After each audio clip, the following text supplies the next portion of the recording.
सरकार ने इस साल चावल के उत्पादन को लेकर जो अनुमान जारी किया है, इंडस्ट्री को उससे भी कम उत्पादन की आशंका है। निजी संस्था ओरिको ने शुक्रवार को खरीफ फसलों के लिए अपना अनुमान जारी किया है और उसके अनुसार इस साल देश में खरीफ चावल का उत्पादन 967 लाख टन ही होगा। खरीफ फसलों के लिए सरकार का जो अनुमान आया है, पहला अग्रिम अनुमान, उसमें 1049 लाख टन चावल उत्पादन का आकलन किया गया है, लेकिन ओरिगो ने सरकार के अनुमान से 84 लाख टन कम चावल उत्पादन का अनुमान लगाया है। पिछले साल खरीफ सीजन के दौरान देश में 1117 लाख टन चावल का उत्पादन हुआ था। सर, अनुमानों में लगातार दबाव है, लगातार कम हो रहे हैं, कितना असर पड़ेगा चावल की कीमतों पर इसका? सरकार का, एक कृषि मंत्रालय का जो आकलन था उस हिसाब से खरीफ सीजन में पैडी का, धान का उत्पादन करीब 6% गिरने की संभावना थी। 60 से 70 लाख मीट्रिक टन का अनुमान था।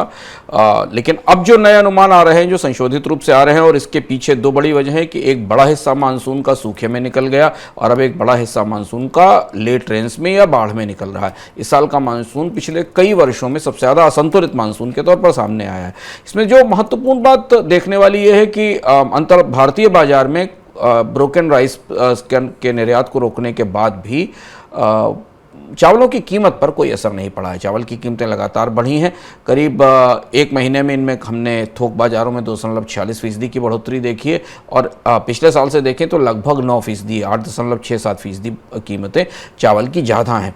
यानी खरीफ की फसल के लिए फसल का अनाज बाजार में पहुंचे उससे पहले बाजार में कीमतों पर दबाव दिखने लगा है। और अब जबकि अनुमान संशोधित होकर आ रहे हैं, अगला अनुमान भी सरकार की तरफ आएगा, शायद उसमें धान के उत्पादन में और कमी का आकलन सामने आए, तो इसका असर हमें त्योहारी मौसम में चावल की कीमतों पर और पूरे अनाज बाजार पर दिखाई देगा।